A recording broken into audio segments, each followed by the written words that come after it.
श्री स्वामी समर्थ. व्यासपीठावर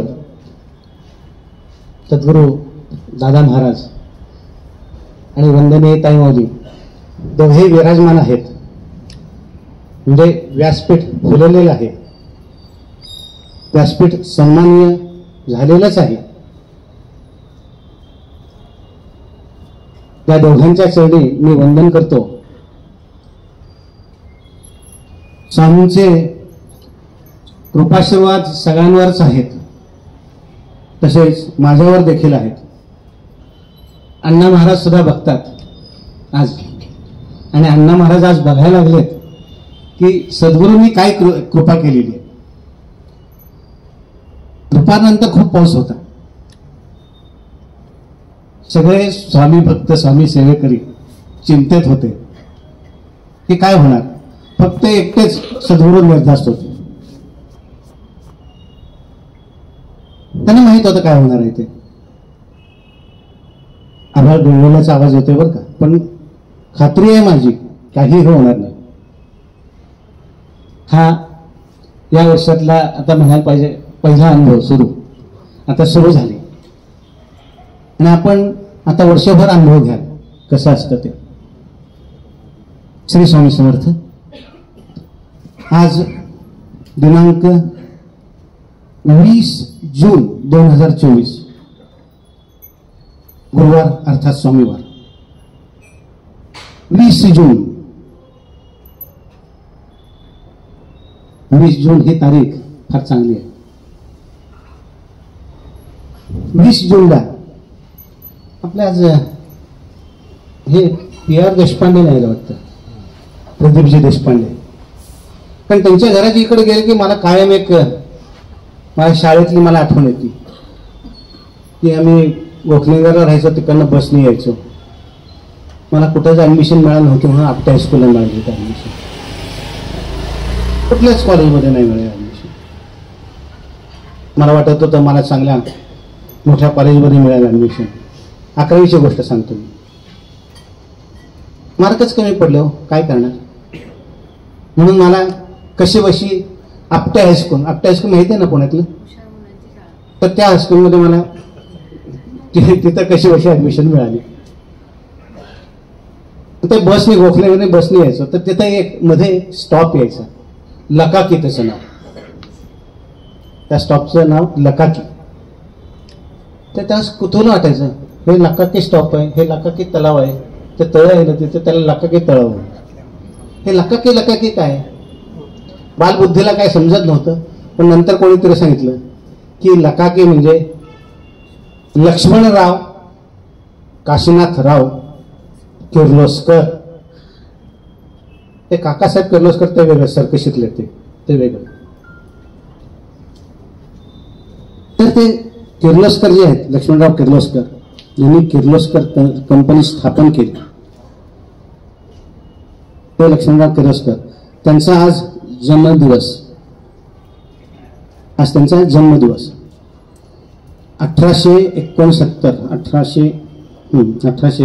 साली त्यांचा जन्म.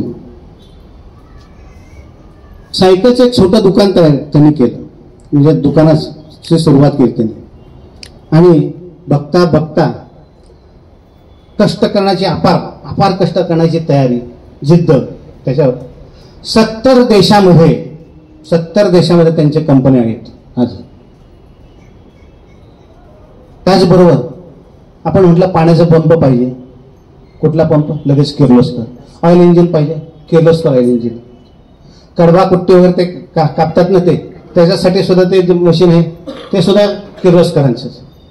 असे हे किर्लोस्कर, त्यांचा आज जन्मदिवस. त्याचबरोबर 1899 साली केम्ब्रिज विद्यापीठ, केम्ब्रिज युनिव्हर्सिटी, तिथं एक गणिताची परीक्षा आहे, पॅटॉस. ती गणिताची परीक्षा अत्यंत अवघड आहे ती. तर ती परीक्षा फर्स्ट फर्स्ट क्लास फर्स्ट त्यामध्ये जे उत्तीर्ण झाले तर ते आपल्या पुण्यातले पु परांजपे त्यांचं नाव आपण ऐकलंय. सिनियर रँगलर ही त्याला पदवी मिळते, सिनियर रँगलर. त्यावेळेस ते विचारायला गेले होते हु इज द सेकंड. ते त्यासाठीच नगरकर काका ते त्यासाठीच फेमस होते. पहिला मीच आणि हु इज द सेकंड, दुसरा नंबर कोण आणि how much he score the marks, त्यांना किती मार्क पडले. त्यावेळेस 1899 साली पहिल्या आणि दुसऱ्या नंबरमध्ये 10% फरक होता. त्यावेळेस असे आपले रँगलर्स परांजपे, त्यांचाही आज वाढदिवस आहे. सद्गुरूंना क्रिकेट आवडतं, बऱ्याच जणांना क्रिकेट पण आवडतं. क्रिकेटमधले पहिले फास्ट गोलंदाज म्हणजे फास्ट बॉलर, भारतामध्ये फास्ट बॉलर नव्हतेच, तसं फार कमी होते सुरुवातीच्या काळात. कोण? रमाकांत देसाई. रमाकांत देसाई, रमाकांत देसाईंचा सुद्धा आज वाढदिवस आहे. असं हे 20 जूनचं चक्र आहे. आजची तिथी जी आहे आपल्या दृष्टीने ती फार महत्वाची आहे. आजची तिथी काय तिथी? वैशाख शुद्ध त्रयोदशी. वैशाख शुद्ध त्रयोदशी म्हटल्यानंतर प्रत्येकाला अभिमान वाटावा, प्रत्येक हिंदूला अभिमान वाटावा तशी गोष्ट आज घडलेली आहे. 350 वर्षापूर्वी घडलेली आहे. ज्याला आपण म्हणतो की त्या दिवसापासून त्या दिवशी हिंदवी स्वराज्याची स्थापना झाली. अर्थात छत्रपती शिवाजी महाराजांचा राज्याभिषेक झाला.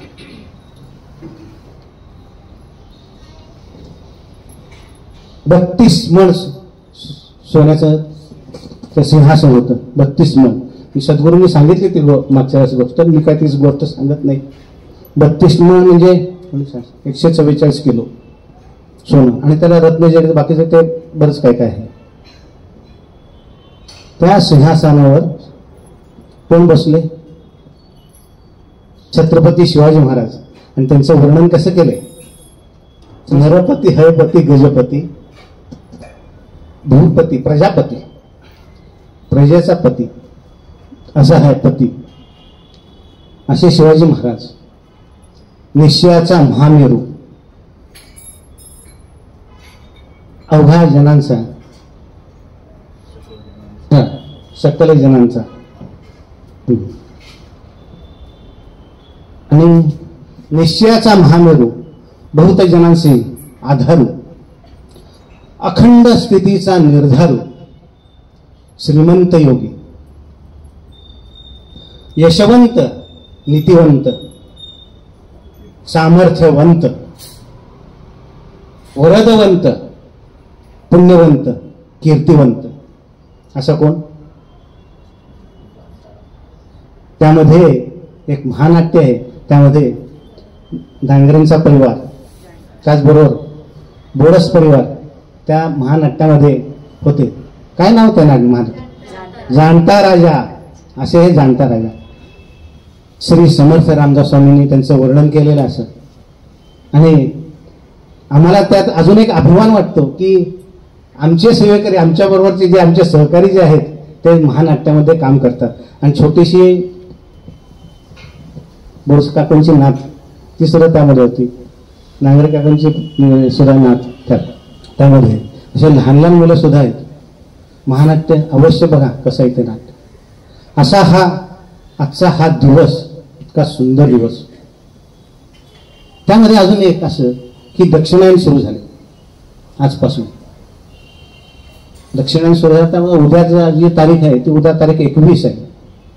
21 तारीख कशासाठी फेमस आहे माहिती आहे का?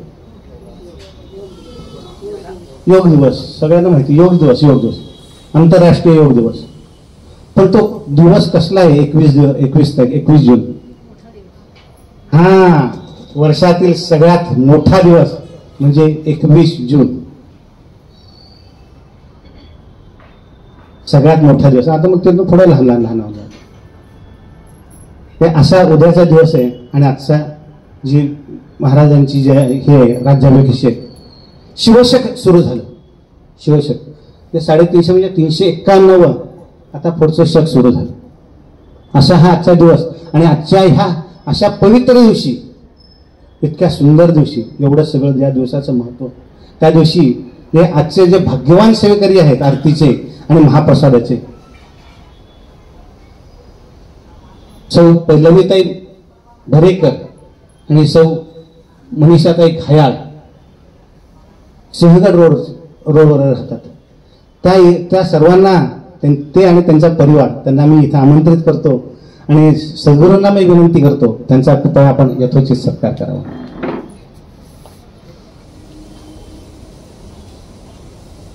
श्री स्वामी समर्थ महाराज की जय. श्री स्वामी समर्थ महाराज की जय. आज आपल्यातलेच आपले सेवेकरी एक जे आहेत, त्यांना अन्नपूर्णा या नावाने ओळखलं जातं, ते सौ सुरेखाताई गायकवाड, त्यांचा आज वाढदिवस आहे. त्यांनाही वाढदिवसाच्या कोटी कोटी शुभेच्छा. त्यांना मी इथं व्यासपीठावर आमंत्रित करतो आणि सद्गुरूंना विनंती करतो त्यांचाही कृपया यथोचित सन्मान करावा. टाळ्यांच्या गजरात त्यांचं आपण स्वागत करूया.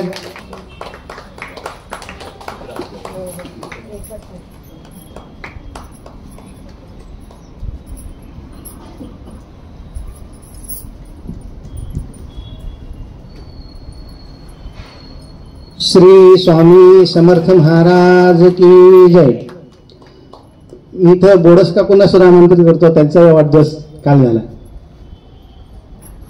सुरेखाताई आणि बोडस काकू, स्वामी सेवा कशी करावी हे त्यांच्याकडे पाहावं. अखंड आल्यापासून अखंड सेवा करतात आणि दोघंही खूप भावनिक आहेत बरं का.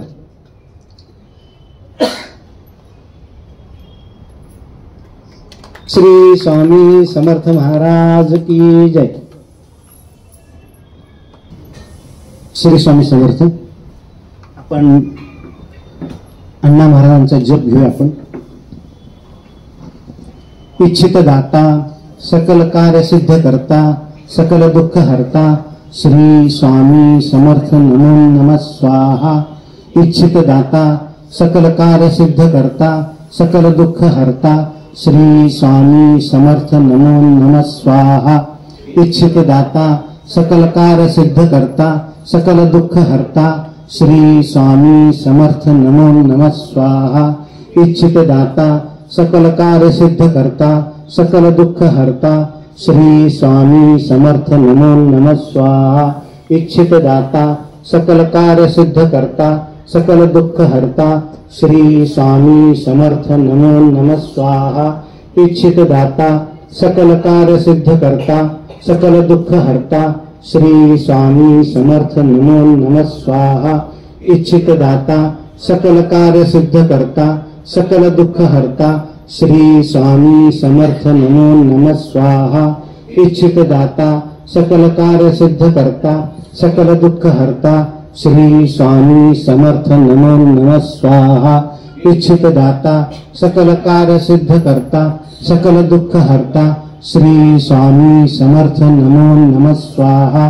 इच्छित दाता सकल कार्य सिद्ध करता सकल दुःख हरता श्री स्वामी समर्थ नमो नमः स्वाहा.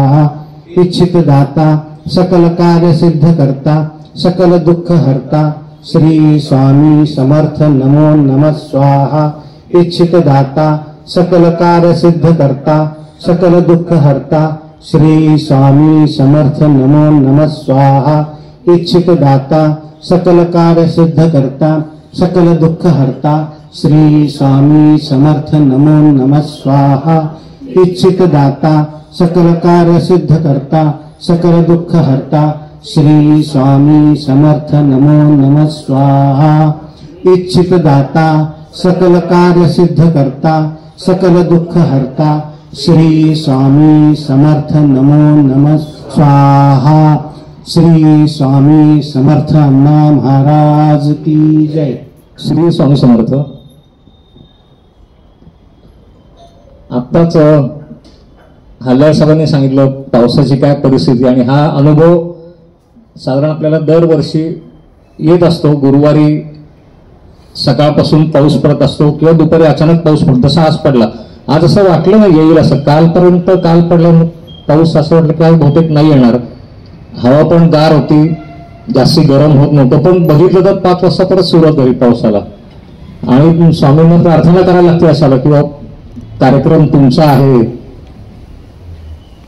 जोशीकाकांची थोडीशी धावपळ सुरू होती, मनामध्ये थोडंसं उलघाल, कारण अन्नछत्र त्यांच्या हातामध्ये आहेत. स्वामी भक्तांना प्रसाद चांगल्या पद्धतीने कसा मिळेल ह्याच्यात त्याच्या मागची ती तळमळ असते. पाऊस थांबवा अशी प्रार्थना आता त्याला होती. पण एक मला गोष्ट आठवली आता इथे जेव्हा सांगत होते हे बसल्या की पाऊस पडावा म्हणून अशी सुद्धा विनंती करायला लागली होती एकदा. आणि ती विनंती प्रत्यक्ष बाबाजीच्या मंदिरात करायला लागली होती. साल आहे 1979. मी आता परवाची गोष्ट वाचली होती. त्यावेळेला खूप कमी प्रमाणात पाऊस झाला होता बालाजी जागृत दैवत कसं आहे म्हणजे त्याचं त्यांनी खूप उत्तम उदाहरण त्याला सगळ्या लोकांना बघायला मिळालं. जे नास्तिक होते त्यांना पण, जे आस्तिक होते त्यांना सुद्धा. बालाजीचं म्हणजे विष्णूंचा अवतार म्हणतात की तो तिथं आला. तर तो तिथं कसा आला ते पण त्याच्यामागे पण एक कथा आहे. ती भृगू ऋषी आपल्या सगळ्यांना माहिती असेल की भृगू नावाचे, ज्यांच्या नावाने आचारसंहिता आहे, भृगू संहिता म्हणतात त्याला. आपल्या भविष्याबद्दल मानवाच्या त्यामध्ये खूप उल्लेख केलेले आहेत असे.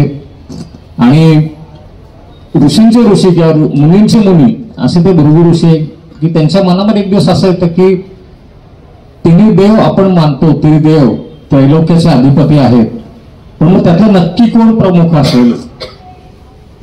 एकदा त्यांच्या मनात शंका आली तर जाऊन बघू म्हणतात. प्रत्येक देवाची आपण परीक्षा घेऊ.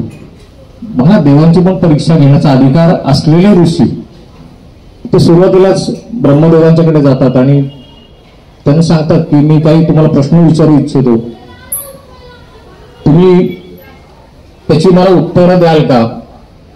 तर ब्रह्मदेव सांगतात की आता त्यांचं सुरुवात, ब्रह्मदेवाचं काम काय की उत्पत्ती. माझं आता उत्पत्तीचं हे काम सुरू आहे. पृथ्वीवरचं माझं खूप ह्याच्यामध्ये मी खूप अडकलेलो आहे. मला आता काहीच वेळ होणार नाही तुमच्याकरता. तुम्ही मला नंतर माझ्या वेळेप्रमाणे येऊन भेटा. तर भृगू ऋषींना राग येतो की हा कोण मला सांगणार, माझ्या वेळेप्रमाणे येऊन भेटा म्हणणार हा कोण. तिथून ते निघतात, भगवान शंकरांच्याकडे येतात कैलासाला. कैलासावरती भगवान शंकर जे बसलेले असतात ध्यानाला, त्यांचं ध्यान मोडायचं सुद्धा ते धाडस भृगू ऋषी करतात. आणि ध्यान मोडल्यानंतर शंकरही थोडेसे क्रोधिष्ट होतात. ते म्हणतात की माझं एक काम आहे, माझे काही प्रश्न आहेत, तुम्ही मला त्याची उत्तर द्या. तर भगवान शिव म्हणतात की इकडं ब्रह्मदेव जसं उत्पत्ती करतायत, मला इथं ते माझं काम विनाशाचं आहे. मला मी ते ज्याच्यात खंड पडला तर पृथ्वीचं समतोल ढळणार आहे म्हणतात. मला ते विनाशाचं जे काम आहे ते मला इथं केलं पाहिजे. जोपर्यंत ब्रह्मा थांबत नाहीत तोपर्यंत मला थांबता येणार नाही. भृगू ऋषी तिथूनही चिडतात. ठीक आहे म्हणतात, नंतर येतो. तिथनं निघतात ते. आता राहिलं विष्णू. विष्णूंच्याकडे शेषशाही नागावरती पडलेले असे विष्णू. लक्ष्मी तिथे त्यांचे पाय चेपून देत असताना आरामशीर पडलेले असतात विष्णू तिथे. आणि ते भृगू ऋषी एक तर चिडून आलेले असतात. बघतात की मी आलोय आणि हा आपल्या त्या बायकोकडनं पाय चेपून घेतोय, मी आल्याची दखल घेत नाही, डोळे उघडत नाही. थाडकन लाथ मारतात त्यांच्या छातीवरती. त्याबरोबर विष्णू एकदम डोळे उघडतात. आता त्यांना वाटतं, हा लक्ष्मीलाही वाटतं की आता आपल्या नवऱ्याला मारले, हा काहीतरी आता बहुतेक त्यांना शाप देणार म्हणतात. 1-2 सेकंद जातात शांततेमध्ये आणि विष्णू त्यांना वंदन करतात की ऋषीमुनी म्हणतात, तुम्ही लाच मला मारली, माझ्या छातीवरती लाच मारली, पण तुमच्या पायाला काही इजा झाली नाही ना म्हणतात. इतकं तुमचे पाय कोमल असतील असं मला वाटतं, तुम्ही बघा तुमच्या पायाला काही इजा झाली नाही ना म्हणून. इतकं नम्रतेने ते विचारतात. त्याबरोबर भृगू ऋषी म्हणतात की नाही, हाच तिन्ही देवांमधील हाच सर्वश्रेष्ठ देव आहे. ते सांगतात मी कशा करता आलो आणि मला वाटतं तू चिडशील, तुम्हाला काहीतरी शाप देशील, पण उलट तू माझीच चौकशी करतोय. माझ्या मनाची खात्री पडली की तूच ह्या तिन्ही देवांपैकी तू श्रेष्ठ आहेस. विष्णूंना सांगतात. तिथून ते आनंदाने निघून जातात ते. पण इकडं होतं काय की दिवसभर किंवा रात्रभर त्या लक्ष्मी आणि विष्णूंमध्ये वाद सुरू होतात. आणि लक्ष्मीचं असं म्हणणं की त्यांनी एवढा अपमान केला तर तुम्ही शांत का राहिलात. जसं त्या दोघांनी उत्तर दिलं होतं ब्रह्माने शंकरांनी, तसं तुम्ही काय उत्तर दिलं की तुम्ही त्या ऋषींना जाब का नाही विचारलात. तर ते म्हणतात की माझं पालन करण्याचं काम आहे, प्रत्येक जीवाचं पालन मी करायचं आहे, प्रत्येक जीवाचा मी सांभाळ करायचा आहे. आणि भृगू सुद्धा त्यातलेच एक आहे, त्याला कुठेही दुखवता कामा नये. माझा जो भक्त आहे, माझा जो जीव, मी प्रत्येक निसर्ग, मला प्रत्येक बारीक मुंगीपासून मी पालन करतो आहे. हा जो आहे ऋषींचा, ऋषी त्याला म्हणतात की त्याचं जर का मन दुखावलं, त्याचं मन दुखवायला नको. पण हे लक्ष्मीला काही इथे पटत नाही. आणि दुसऱ्या दिवशी लक्ष्मी तिथून निघून जाते. तिथून निघून गेल्यानंतर लक्ष्मी गेलं की कसं होतं बघा, धन दौलत ऐश्वर ते गेलेलं आहे आता आपल्यातून. विष्णू तिच्या पाठोपाठ जातात, तिची मनधरणी करायला जातात. पण तोपर्यंत म्हणजे हा जो सगळा प्रसंग घडला, त्या बालाजीचं आता जिथे स्थान आहे तिथे तो प्रसंग घडला, त्या तिरुमला त्या डोंगरावरती. आणि तोपर्यंत हळूहळू ती दुसऱ्या दिवशीची सकाळ होत आलेली असते. आणि मग त्यांना तिथे थांबावं लागतं की दिवस उजाडल्यानंतर आपलं रूप कोणाला दिसू नये, म्हणून ते तिथेच थांबतात. आणि आजही असं आहे तिथे त्या मंदिरावरती की विष्णूंचं म्हणजे बालाजीच्या रूपामध्ये ते एक मंदिर. आणि लक्ष्मी तिथून काही अंतरावर म्हणतो, मी गेलो नाही, पण जे बालाजीला आता लोक जाऊन आलेली आहेत की तिथं एकत्र नाहीयेत, विष्णू आणि लक्ष्मी तिथे एकत्र नाहीयेत ते. आणि लक्ष्मी गेल्यानंतर हा जो विवाह झाला होता, त्या विवाहासाठी असं म्हणतात की विष्णूंनी कुबेराकडनं जे कर्ज घेतलं होतं, आता लक्ष्मीच राहिलं नाही, मग कर्ज कसं फेडायचं. मग येणारे भक्त तिथे जे दान करतात ते त्या कर्जाच्या रूपी ते परत जात असं कुबेराकडे. आणि मग ज्या लोकांची खूप लोक जे मनाला इथे लोक दान करतात, लाखो रुपये दान करतात, कोणी 1 रुपया सुद्धा दान करतं, कोणी दागिने दान करतात, पण मग त्यांच्याकडे दान करण्यासाठी काही नाहीये, अशी लोक तिथे आपले केस की त्या कुठल्या ना कुठल्या तरी रूपामध्ये माझ्याकडनं पण हे तुझ्या त्या कर्जफेडीला मदत व्हावी या भावनेने त्या बालाजीला ते केस पण अर्पण करतात. ते हा किस्सा सगळा तो सांगायचा असं की ते जागृत स्थान किती आहे आणि त्याचा कसा कलियुगात सुद्धा प्रत्यय आला की 1979 साली पाऊस पडत नव्हता. गडावरती आणि आजूबाजूच्या गावातनं पाणी प्यायची सोय जी होती अतिशय निराशाजनक परिस्थिती व्हायला लागली होती. आणि शेवटी असं एक वेळ आली की आपल्याला काही दिवसांनी बालाजीचं हे जे दर्शन आहे ते आपल्या लोकांच्या करता बंद करावं लागेल. ते विश्वस्त जे होते त्यांच्या खूप मनावरती दडपण आलं की संपूर्ण भारतातनं किंवा संपूर्ण जगातनं लोक तिथे दर्शनाला येतात. आणि अशी वेळ आली आपल्याला सांगायची की देवाचं दर्शन होणार नाही, देवाचा अभिषेक होणार नाहीये, पाणीच नाही तर करणार कसं, प्यायला पाणी मिळणार नाहीये, पाऊस पडायचा. आता आपण म्हणतो की बाबा पाऊस थांबवा, त्याला अशी होती की नाही प्रत्येक जण विनंती करतोय की पाऊस पडावा म्हणून. आणि अशा ह्याच्यात काही तिथल्या त्या काळात वर्तमानपत्रातून बातमी आली की असं असं बहुतेक बालाजीचं दर्शन आता बंद होणार आहे. असं आल्यानंतर जे नास्तिक लोक होते किंवा अंधश्रद्धा जे म्हणतात अशा ज्या काही संघटना होत्या त्या लोकांनी उचल खाल्ली आणि त्यांनी थोडीशी चेष्टा करायला सुरुवात केली की अरे हा देव संपूर्ण जग त्याला मानतोय आणि हा देव पाऊस पाडू शकत नाही आणि तिथल्याच भक्तांना तो पाण्या वाचून आता तरफडत ठेवणार आहे. अशा प्रकारचे काही त्याच्यामध्ये वर्तमानपत्रात लेख पण आले होते. त्या लोकांनाही थोडंसं आणखीन जोर चढला. एकतर धर्म, त्याच्यात हिंदू धर्म सहनशील, कोणीही काही वाटेल ते बोललं तरी सहन करणारा. आपल्या लोकांच्या जे तिथले जे विश्वस्त होते त्यांना खूप तळमळ वाटत होती, काय करायचं अशा ह्याच्यात ते जे तिथले प्रमुख होते अध्यक्ष, त्यांचं नाव प्रसाद राव असं त्यांचं नाव होतं. त्यांनी एक उपाय आपण शोधू म्हणले. त्या काळातले एक मोठे ब्राह्मण, विद्वान ब्राह्मण, त्यांनी त्यांच्या घरी गेले, त्यांना विचारलं की ह्याच्यावर उपाय काही नाही का, वेदामध्ये काही सांगितलं नाही का. त्यांनी सांगितलं वेदात सांगितलंय ना म्हणले, वरून जप किंवा वरून याग करायचा, पण त्याच्यामध्ये 100% विश्वास असला पाहिजे. 1% सुद्धा विश्वास जर का डळमळीत झाला तर आपला याग संपन्न झाला. आपल्याला फळ मिळणार नाही, याग संपन्न होईल पण आपल्याला फळ त्याचे मिळणार नाही. कारण जी लोक करणारी आहेत त्यांना तुम्ही अशी लोक निवडा की जे 100% त्यांचे योगदान देतील आणि विश्वासाने तो याग संपन्न करतील किंवा तो जग संपन्न करतील. संपूर्ण भारतातनं अशी कोण ऋषी आहेत की असे त्यावेळेचे असे कोण मोठे ब्राह्मण असतील किंवा ते गुरुजी किंवा पौरोहित्य करणारे असे लोक कोण आहेत त्याचा शोध घेतला जातो, त्यांना पत्र पाठवली जातात. पण म्हणतात ना की अजून ती वेळ आलेली नसती.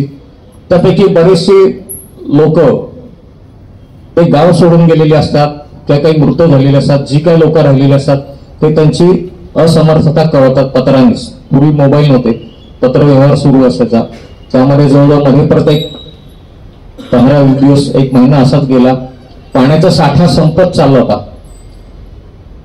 आणि हा याग जो करतात त्या यागासाठी आता गुरुजी मिळणं अवघड आहे.